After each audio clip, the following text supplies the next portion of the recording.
Hello friends. Class 9th आज हम लोग बिहाइव का चैप्टर माय चाइल्डहुड पढ़ने वाले हैं। और ये चैप्टर है यू नो किसका, डॉक्टर एपीजे अब्दुल कलाम के चाइल्डहुड के बारे में। ठीक है, और ये इनकी ऑटोबायोग्राफी विंग्स ऑफ फायर से लिया गया है। इसमें इन्होंने अपने चाइल्डहुड के बारे में बहुत ही डिटेल से बताया है। स्टार्ट करते हैं हम लोग। First passage, I was born in to a middle class Tamil family, यहाँ से लेकर के with us than all the members of our own family put together। ठीक है, तो ये कहते हैं, डॉक्टर एपीजे अब्दुल कलाम कह रहे हैं कि मैं एक मिडिल क्लास फैमिली में पैदा हुआ था और वो एक तमिल फैमिली थी। कहाँ पर? रामेश्वरम के एक टाउन में। और ये मद्रास स्टेट में, हमें पता है ये रामेश्वरम कहाँ पे है, मद्रास स्टेट, जिसको कि अब चेन्नई कहा जाता है। और इनके फादर जो जैनुल आबदीन है, ये बहुत, इनके पास फॉर्मल एजुकेशन तो नहीं थी और ना बहुत ज़्यादा वेल्थ थी। इसके बावजूद ये जो डिसएडवांटेजेस थे, इसके बाद भी इनके पास बहुत ज़्यादा विजडम और बहुत ही जेनरस स्पिरिट थी। यानी कि ये बहुत ही ज़्यादा बुद्धिमान थे और इनकी जो स्पिरिट थी वो भलाई करने वाली थी, है ना, लोगों का भला सोचने वाले। और उनकी आइडियल हेल्पमेट कौन थी? इनकी आशी अम्मा। ठीक है, मतलब जो इनकी वाइफ थी जैनुल आबदीन की आशी अम्मा, ये इनकी आइडियल हेल्पमेट थी। और ये कहते हैं कि मुझे ठीक से याद नहीं कि वो रोज़ कितने लोगों को खाना खिलाती थी, लेकिन मुझे इतना तो क्लियर है कि हमारी फैमिली मेम्बर से ज़्यादा वो आउटसाइडर्स को खाना खिलाती थी, है ना। तो फर्स्ट पैसेज में हमको पता चलता है कि ये कहाँ पे इनका बोर्न हुआ था, इनकी बर्थ कहाँ पर हुई थी, इनकी फैमिली बैकग्राउंड क्या था और इनके मम्मी पापा कैसे थे।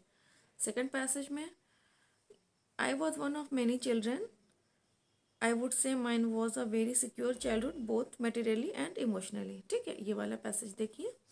तो ये कह रहे हैं कि उनके बहुत सारे बच्चों में मैं भी एक छोटा शॉर्ट हाइट वाला, और मेरे जो लुक्स थे वो भी कोई ऐसे नहीं थे कि बहुत ही अलग हटकर हों। नॉर्मल से लुक्स के साथ मैं कम हाइट वाला एक बच्चा था, जबकि मेरे जो पेरेंट्स थे वो काफ़ी टॉल और हैंडसम थे, है ना। होता है ना कि आपके पेरेंट्स टॉल होते हैं लेकिन कभी कभी आपकी हाइट थोड़ा बहुत कम हो जाती है, या आपके पेरेंट्स की हाइट कम होती है तो आपकी हाइट उससे ज़्यादा होती है। वो जनरल सी बात है। तो यही बात ये भी कह रहे हैं। और ये अपने एंसेस्ट्रल हाउस में रहते थे। एंसेस्ट्रल हाउस में जो इनके पूर्वजों का था, मतलब काफ़ी टाइम से ये लोग उसी घर में रह रहे थे। और ये हाउस कब बना था? 19th सेंचुरी के मिडल में, मीन्स ऑलमोस्ट 1850 टू 1860 के अराउंड। ठीक है, और ये एक काफ़ी बड़ा सा पक्का घर था जो लाइम स्टोन और ब्रिक से बना था। और ये घर इनका कहाँ पर था? तो मस्जिद वाली गली में, रामेश्वरम में। ठीक है, और इनके फादर जो हैं ये सर, जो इस होता है ना गैर ज़रूरी कंफर्ट्स, ऐसे अननेसेसरी कंफर्ट्स और लग्जरीज को ये अवॉइड करते थे। इनके फादर बहुत ही सिंपल लिविंग टाइप के पर्सन थे। लेकिन ये कहते हैं कि हम बच्चों को सारी नेसेसिटी प्रोवाइडेड थी, मतलब कि हमें जो भी चीज़ ज़रूरत होती थी वो हमें मिलता था, चाहे वो खाना हो, मेडिसिन हो या कपड़े हो। और ये फैक्ट ये है, ये कहना चाह रहे हैं कि हमारा जो चाइल्डहुड था वो बहुत ही सिक्योर था, मेटेरियली भी और इमोशनली भी। यानी कि इन लोगों को लव, इमोशनल सपोर्ट, और इसके साथ साथ इनको जिस भी चीज़ की ज़रूरत होती थी, मटेरियल जिस भी चीज़ की, वो सब इनको आसानी से मिल जाती थी। ठीक है, तो इनका चाइल्डहुड जो था वो बहुत ही सिक्योर था। थर्ड पैसेज देखिए, the second world war broke out in 1939। यहाँ से लेकर के ये पूरा passage, half a century later I can still feel the surge of pride in earning my own money for the first time, है ना। तो ये कह रहे हैं कि जब सेकेंड वर्ल्ड वॉर स्टार्ट हुआ था 1939 में, तब मैं सिर्फ 8 years का था और मुझे नहीं पता कि अचानक से टेमेरिंड सीड्स, यानी कि इमली के बीजों की इतनी अचानक से डिमांड क्यों बढ़ गई थी, मुझे नहीं पता। लेकिन मैं क्या करता था कि इमली के बीजों को कलेक्ट करता था और उनको मॉस्को स्ट्रीट में एक शॉप थी, वहाँ ले जाकर बेच देता था। और दिन भर का जो इनकी कमाई होती थी वो 1 आना होती थी, यानी जितने ये सीड्स को बेचते थे उसकी कमाई इनकी टोटल 1 आना होती थी। और इनके जो ब्रदर इन लॉ जलालुद्दीन है, ये इनको वॉर की स्टोरीज बताते रहते थे। मतलब हो सकता है कि ये वॉर में इन्होंने पार्टिसिपेट किया हो या किसी तरह से इनको वॉर के बारे में पता चलता रहा हो, जो इनके ब्रदर इन लॉ हैं जलालुद्दीन। ठीक है, तो ये इनको वॉर के बारे में बताया करते थे। और उसके बाद ये जो इनकी हेडलाइंस होती थी उसको दिनामणि न्यूज़पेपर में पढ़ लिया करते थे। और क्योंकि ये जिस एरिया में रहते थे वो थोड़ा हटके था, आइसोलेटेड था, तो ये इसलिए वॉर से पूरी तरह से अनअफेक्टेड था। लेकिन बहुत जल्द इंडिया को भी फोर्स किया गया, क्योंकि देखिए उस टाइम हमारा जो इंडिया था वो गुलाम था, है ना। हमें लोगों ने गुलाम बना के रखा हुआ था, हम इंडिपेंडेंट नहीं थे। तो जैसा कि एलाइड फोर्सेस चाहती थी, एलाइड फोर्सेस यानी कि बाहरी विदेशी ताकतें जैसे कि यूके, ब्रिटेन, तो इन लोगों ने इंडिया को भी कंपेल्ड किया, मजबूर किया कि आप भी वर्ल्ड वॉर में पार्टिसिपेट करो हमारी तरफ से। तो इंडिया भी उसमें ज्वाइन हो गया और पूरे इंडिया में एक इमरजेंसी की सिचुएशन हो गई, है ना, यानी आपातकालीन लागू हो गया। और इसकी वजह से जो पहला प्रॉब्लम आई इनके यहाँ एरिया में वो ये था कि अब रामेश्वरम स्टेट पे ट्रेन रुकना बंद हो गई। और क्योंकि न्यूज़पेपर्स वगैरह जो चीज़ें भी बाहर से आती थी वो ट्रेन के थ्रू ही आती थी, तो अब न्यूज़पेपर्स को क्या होता था कि उनको बंडल बना करके चलती हुई ट्रेन से रामेश्वरम की रोड और रामेश्वरम रोड पे फेंका जाता था। और ये कहाँ पे होता था? रामेश्वरम और धनुषकोडी एक प्लेस है, उन दोनों के बीच में ट्रेन जब चलती रहती थी तो रामेश्वरम रोड पे वो लोग बंडल उठा उठा के ऐसे फेंकते थे, है ना। तो इनके जो कजिन थे शमशुद्दीन, ये न्यूज़पेपर्स को डिस्ट्रीब्यूट करते थे रामेश्वरम में।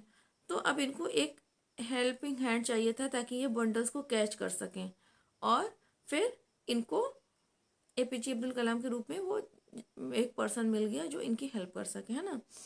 और ये उस टाइम फर्स्ट टाइम इन्होंने अपनी कमाई की, मतलब जो इनका जो कज़िन था शमशुद्दीन, वो इनको पैसे देता था, किस लिए? ताकि ये इनके साथ मिलकर वो बंडल जो न्यूज़पेपर के फेंके जाते थे ट्रेन से उनको कैच कर सके, है ना। और ये अभी लगभग 50 साल बाद यानी हाफ अ सेंचुरी लेटर ये याद कर रहे हैं अभी भी उस चीज़ को कि जो पहली बार इन्होंने अपने पैसे कमाए थे वो किस तरह से इनको बिल्कुल प्राइड से फुल कर दे रहा है ना। होता है ना कि आपको अपनी कमाई पे क्या होता है, बहुत ज़्यादा प्राउड होता है कि ये हमारी मेहनती कमाई, हमने इसको अर्न किया है, यानी कि अब हम थोड़ा सा सेल्फ डिपेंडेंट हो गए हैं। तो यही सेम फीलिंग इनको इतने टाइम गुजर जाने के बाद भी हो रही है। फोर्थ पैसेज देखिए, every child is born with some inherited characteristics. ये पूरा चैप देखिए यहाँ से। And Shiv Prakashan became a catering contractor for the southern railways, है ना। तो ये कह रहे हैं कि जैसे कि सभी बच्चे कुछ ना कुछ इनहेरिटेड कैरेक्टरिस्टिक्स के साथ ही पैदा होते हैं, और वो जिस तरह के सोशियो इकोनॉमिक और इमोशनल एनवायरनमेंट में पलते बढ़ते हैं उनमें बहुत सारे फिगर्स ऐसे होते हैं जो अथॉरिटी के, वो अपने आप डेवलप होते रहते हैं। कहने का मतलब ये है कि जो बच्चे होते हैं उनमें कुछ ना कुछ गुण तो अपने माता पिता के आते ही हैं, है ना। वो कुछ ना कुछ इनहेरिट करते ही हैं, क्या? अपने पेरेंट्स के कुछ ट्रेट्स, कुछ कैरेक्टरिस्टिक्स। तो यही बात ये भी कह रहे हैं। और ये कह रहे हैं कि मुझे अपने फादर से ऑनेस्टी और सेल्फ डिसिप्लिन मिला, और माँ से इनको क्या मिला? गुडनेस और डीप काइंडनेस। और ऐसा इनके बाकी तीनों बहनों और भाइयों को मिला, है ना। और इनके चाइल्डहुड में तीन बहुत क्लोज फ्रेंड्स थे, एक रामनादा शास्त्री, एक अरविंदन और एक शिव प्रकाशन। और ये तीनों ही ऑर्थोडॉक्स हिंदू ब्राह्मण फैमिली से बिलोंग करते थे, है ना, यानी कि कट्टर हिंदू फैमिली से ये लोग बिलोंग करते थे। तो जब ये बच्चे थे तो इन लोगों को कभी भी ऐसा नहीं हुआ कि अपने रिलीजियस बैकग्राउंड की वजह से या अपनी अपब्रिंगिंग की वजह से इनकी फ्रेंडशिप में इन्होंने कभी भी कोई डिफरेंस फील किया हो। बेसिकली क्या होता है, हम जब किसी से फ्रेंडशिप करते हैं तो हमें कोई फ़र्क नहीं पड़ता कि कौन हिंदू है, मुसलमान है, सिख है, ईसाई है, ठीक है। हम सिर्फ और सिर्फ उसके नेचर की वजह से और हमारी उसके साथ कितनी बनती है इस वजह से फ्रेंडशिप करते हैं, है ना। तो ये बात ये भी कह रहे हैं कि हमारे बीच में जो ये रिलीजियस डिफरेंसेस थे या अपब्रिंगिंग्स थी उससे हमारे ऊपर कभी भी कोई प्रभाव नहीं पड़ा, कोई इफेक्ट नहीं पड़ा। और ये कह रहे हैं कि जो रामनाथा शास्त्री हैं वो पाखी लक्ष्मण शास्त्री के बेटे हैं, और ये जो लक्ष्मण शास्त्री हैं ये रामेश्वरम टेम्पल के सबसे मुख्य पुरोहित हैं, है ना। तो इसके बाद जब रामनाथा शास्त्री जब बड़े हो जाते हैं तो फिर वो अपने फादर की जगह रामेश्वरम टेम्पल के प्रेस्ट बन जाते हैं, है ना।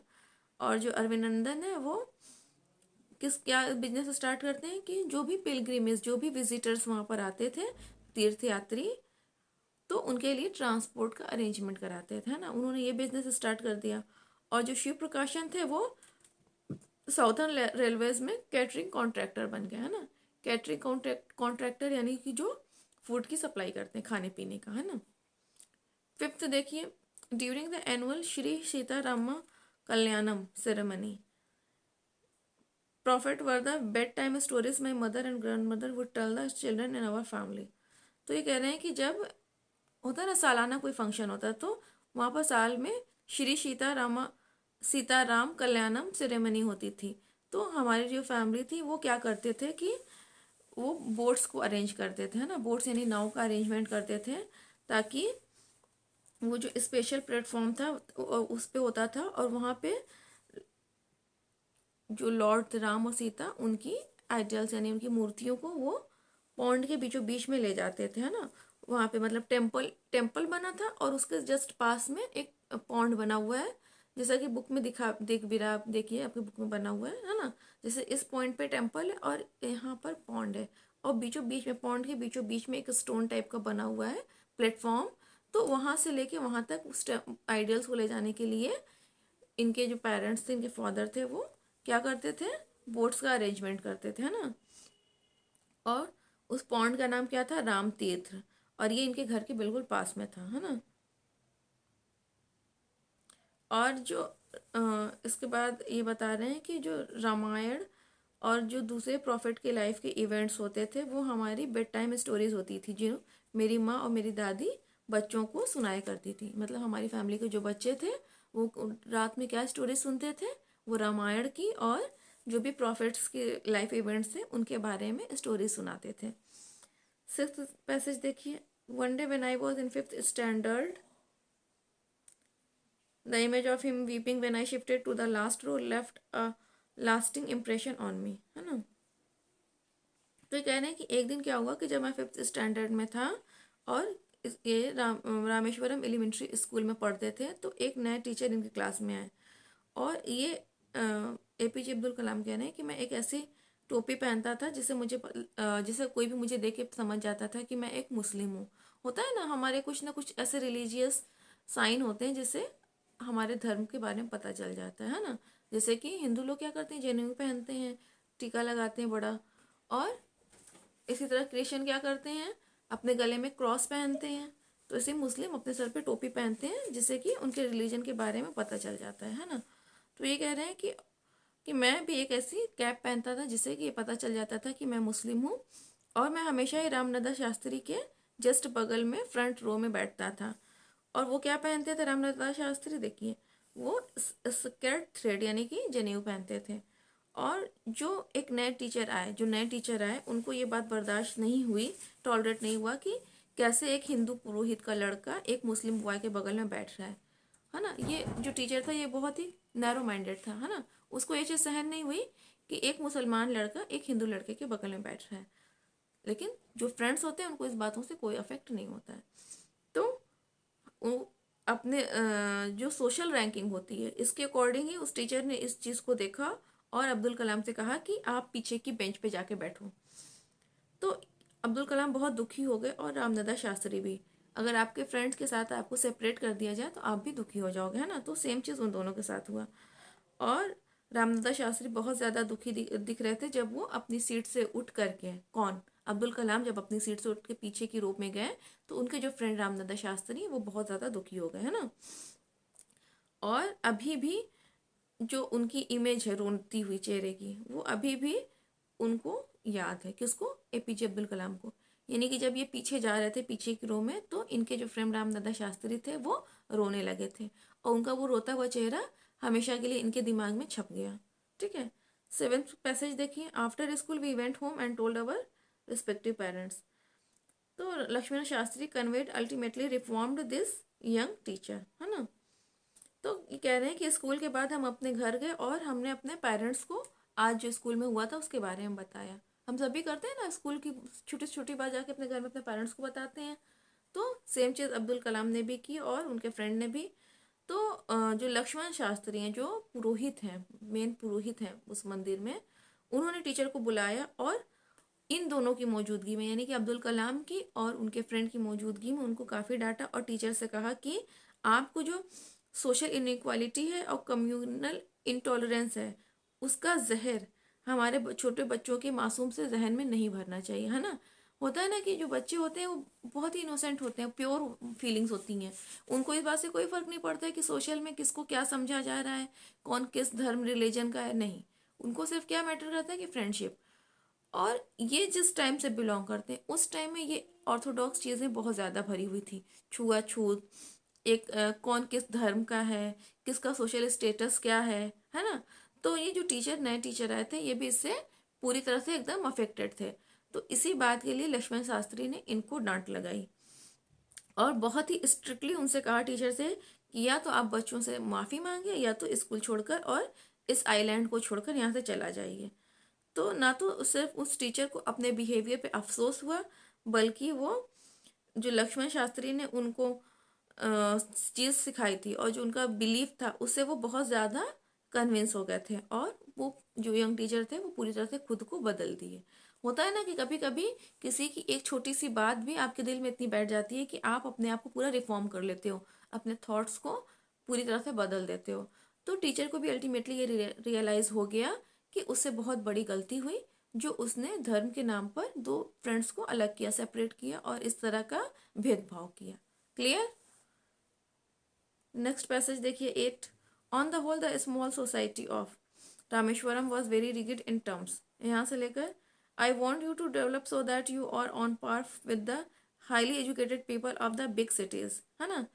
तो ये कह रहे हैं कि अगर हम पूरी तरह से देखें तो जो रामेश्वरम की छोटी सी सोसाइटी थी वो इस तरह के छोटे छोटे टुकड़ों में बटी हुई थी और वो बहुत ही ज़्यादा पुराने ख्यालों से बंधी हुई थी, है ना, रिजिड थी, बिल्कुल एकदम दृढ़ थी कि हमें इन सोशल डिफरेंसेस पे ही काम करना है। मतलब होता है ना कि आप उन्हीं सारे पुराने सालों पुराने रूढ़िवादी विचारों को फॉलो कर रहे हो, तो वही चीज़ वहाँ पे भी, वो सारी बुराइयाँ वहाँ पे भी फैली हुई थी।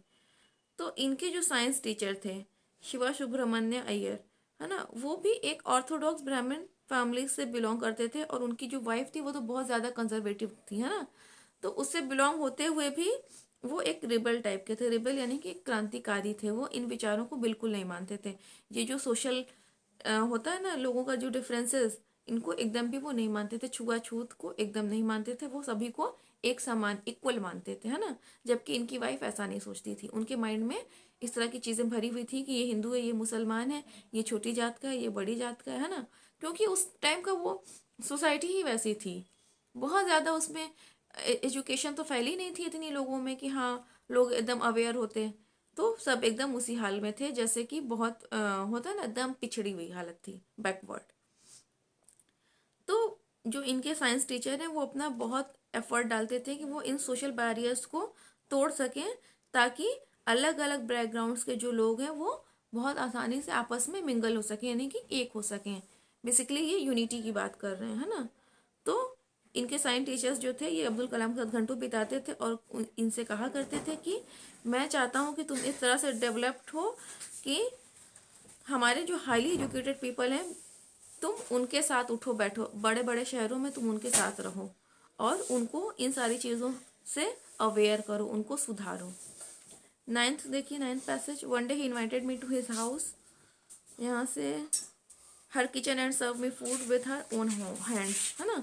तो एक दिन जो इनके साइंस टीचर थे इन्होंने इनको अपने घर में इनवाइट किया खाना खाने के लिए और इनकी वाइफ ये सोचकर एकदम हॉरिफाइड हो गई कि अरे एक मुस्लिम लड़का मेरे यहाँ आएगा और मेरे इस पवित्र किचन में खाना खाएगा। तो इन्होंने बिल्कुल रिफ्यूज़ कर दिया कि मैं इनको अपने किचन में सर्व नहीं करूँगी। तो जो इनके हस्बैंड थे शिवा सुब्रमण्यम अय्यर, वो ना तो गुस्सा हुए ना डिस्टर्ब हुए, बल्कि उन्होंने क्या किया, उन्होंने खुद मुझे अपने हाथों से खाना सर्व किया और मेरे बगल में खाना खाने बैठ गए। और उनकी जो वाइफ थी वो किचन के डोर के पीछे से झांक कर हम लोगों को देख रही थी। तो मुझे इस बात की हैरत हो रही थी कि क्या उनकी वाइफ ने मेरे खाना खाने के वे में कोई डिफरेंस ऑब्जर्व किया हो कि मैंने खाना कैसे खाया, पानी कैसे पिया, या मैंने खाना खाने के बाद फ्लोर को कैसे साफ़ किया। होता है ना हम लोग जहाँ पे खाना खाते हैं तो वहाँ पे खाने के बाद फिर उसकी साफ़ सफाई करते हैं, तो सेम चीज़ अब्दुल कलाम ने भी की। और फिर ये कहते हैं कि जब मैं घर छोड़कर जा रहा था तो इनके टीचर ने मुझे फिर से डिनर के लिए नेक्स्ट वीकेंड पे इनवाइट किया और जब उन्होंने देखा कि मैं थोड़ा हेजिटेट हो रहा हूँ तो उन्होंने मुझे समझाया कि मुझे अपसेट नहीं होना चाहिए। और जब उन्होंने मुझसे ये कहा कि जब तुमने ये डिसाइड कर लिया है कि तुम्हें इस पूरे सिस्टम को चेंज करना है, तो तुम्हें ऐसी प्रॉब्लम्स को फेस करना ही पड़ेगा। होता है ना, जब हम किसी सिस्टम के अगेंस्ट जाते हैं तो हमें बहुत सारे क्रिटिसिज्म का, बहुत सारे ऑपरेशन का सामना करना पड़ता है। तो हमें वहाँ पे हार नहीं माननी होती, हमें उसी तरह से पूरी तरह से डिटरमाइंड रहना होता है और हमारा जो भी एम है हमें उसको पूरा फुलफिल करना होता है। तो सेम चीज़ इनके साइंस टीचर ने भी इनको समझाया। फिर ये कहते हैं कि जब मैं नेक्स्ट वीक उनके हाउस आया तो इनकी वाइफ ने वो खुद मुझे किचन में ले गई और अपने हाथों से मुझे खाना परोसा। तो देखिए अब चेंज आया ना। कहाँ तो स्टार्टिंग में वो उनको खाना खिलाने के बाद से एकदम हॉरिफाइड हो रही थी कि एक मुस्लिम लड़का मेरे इस पवित्र रसोई में आके खाना खाएगा, लेकिन अब उनकी मेंटालिटी जो है वो थोड़ी सी चेंज हो गई और वो खुद उनको अपने साथ किचन में ले गई और अपने हाथों से खाना परोसा। 10th पैसेज देखिए। Then the second world war was over and India freedom was imminent. यहाँ से लेकर Rameswaram and study at the district headquarters in Ramanathapuram, है ना। तो ये कह रहे हैं कि फिर उसके बाद सेकेंड वर्ल्ड वॉर जो था वो ख़त्म हो गया था और अब इंडिया की फ्रीडम बिल्कुल निश्चिंत थी। और गांधी जी ने कह दिया था कि जो इंडियंस हैं वो अपना नेशन खुद बनाएंगे, अपना इंडिया खुद बनाएंगे, यानी कि हम लोग खुद मिलकर नेशन बिल्डर्स बनेंगे। और पूरी कंट्री बहुत ज़्यादा खुश थी, बहुत ही ज़्यादा खुशी मनाई जा रही थी चारों तरफ। और इन्होंने फिर अपने फादर से परमिशन मांगी कि मैं रामेश्वरम छोड़कर जो रामाथापुरम है वहाँ पे जाकर पढ़ाई करूँ। 11th पैसेज देखिए। He told me as he thinking aloud for they have their own thoughts, है ना। तो जब इन्होंने परमिशन मांगी अपने फादर से तो ऐसा लग रहा था इनके फादर, होता है ना कि सोचते हुए बोल रहे हैं, बोल नहीं रहे वो। होता है ना, कभी कभी हम लोग सोच रहे होते हैं ना, हाँ ऐसा होता तो ऐसा होता, इस वे में वो उनसे कह रहे हैं कि अब्दुल मैं जानता हूँ कि अब तुम बड़े हो गए हो और आगे बढ़ने के लिए तुम्हें अपना रास्ता खुद बनाना होगा। तो फिर ये सीगल का एग्जाम्पल दे रहे हैं कि जो सीगल होते हैं तो वो भी पूरे अकेले ही अपने नेस्ट से दूर पूरे समुद्र में वो अकेले ही उड़ रहे होते हैं समुद्र में, है ना। मतलब वहाँ पे उनके लिए दूर दूर तक कोई सहारा नहीं होता। तो जिस तरह से एक सीगुल होता है वो अपना रास्ता खुद बनाता है, समुद्र में ही वो उड़ रहा होता है, उसका कोई नेस्ट नहीं है, फिर भी वो सर्वाइव करता है, वो काफ़ी दूर तक उड़ते हुए जाता है। तो इसी वे में हम सभी को कहीं ना कहीं अपने नेस्ट यानी कि अपने घर से दूर जाकर पढ़ाई करनी पड़ती है। अगर हमारे सिटी में, हमारे टाउन में, हमारे विलेज में वो फील्ड अवेलेबल नहीं है जिसमें हम अपना करियर बनाना चाहते हैं तो हमें कहीं ना कहीं दूर जाना ही पड़ता है। तो सेम चीज़ इनके फादर ने भी समझा और फिर उन्होंने इनकी माँ को खलील जिब्रान की कुछ लाइंस सुनाई, क्योंकि इनकी माँ बहुत ज़्यादा परेशान हो गई जब उनको पता चला कि अब्दुल कलाम वहाँ से दूर जाके पढ़ाई करने वाले हैं। होता है ना, मम्मियाँ हमारी परेशान हो जाती हैं, ठीक है। तो ये कह रहे हैं कि जो तुम्हारे बच्चे हैं वो सिर्फ तुम्हारे बच्चे ही नहीं हैं, वो इस लाइफ के खुद के बच्चे हैं। यानी इस जो दुनिया में बच्चे आए हैं तुम्हारे जो भी सन और डॉटर्स, उनकी अपनी खुद की लाइफ है, वो तुम्हारे थ्रू तो आए हैं, तुमने उनको बर्थ तो दिया है, लेकिन वो तो सिर्फ तुम्हारे लिए नहीं आए हैं। तुम उनको प्यार तो दे सकते हो लेकिन अपनी थॉट्स नहीं दे सकती हो, उनके पास उनकी खुद की थॉट्स होती हैं, ठीक है। कहने का मतलब ये है कि हमारे जो भी बच्चे हैं वो हमारे बच्चे तो हैं लेकिन वो एक इंडिविजुअल भी तो है, उनकी अपनी भी कुछ थॉट, अपनी पर्सनालिटी होगी और वो खुद को डेवलप करने के लिए आगे तो बढ़ेंगे ही बढ़ेंगे ना। तो कहीं ना कहीं तो उनको अपने नेस्ट को छोड़ना ही पड़ेगा। तो सेम चीज़ अब्दुल कलाम के पापा उनकी माँ को समझाते हैं। तो यहाँ पे इनकी ये ऑटोबायोग्राफी का ये जो पार्ट था इतना ही था। और जैसा कि मैंने बताया इनकी ऑटोबायोग्राफी का क्या नाम है, विंग्स ऑफ फायर, ठीक है। तो ये पूरी यहाँ पे ख़त्म होती है स्टोरी। अब इसके बाद हम लोग बात करते हैं क्वेश्चन आंसर्स की, ठीक है। तो इसमें देखिए जो सबसे बड़ा क्वेश्चन आंसर जो बन सकता है, जो मेन पॉइंट क्या है, वो ऑर्थोडॉक्स इंसिडेंट जब इनके टीचर ने इनको और इनके फ्रेंड को रिलीजन के बेस्ड पे अलग किया। दूसरा चीज़ ये बन जाएगा कि ये रामेश्वरम में किस तरह से इनका चाइल्डहुड बीता और फिर ये वहाँ से रामासापुरम क्यों जाना चाहते थे, एक ये हो जाएगा। और कुछ चीज़ें सेकेंड वर्ल्ड वॉर से रिलेटेड भी क्वेश्चन में पूछी जा सकती हैं। बेसिकली अगर आपको टेक्स्ट क्लियर है तो कोई भी क्वेश्चन करने में आपको कोई भी डिफ़िकल्टी नहीं आएगी। सो आज का चैप्टर यहीं पे हम ख़त्म करते हैं। Okay bye.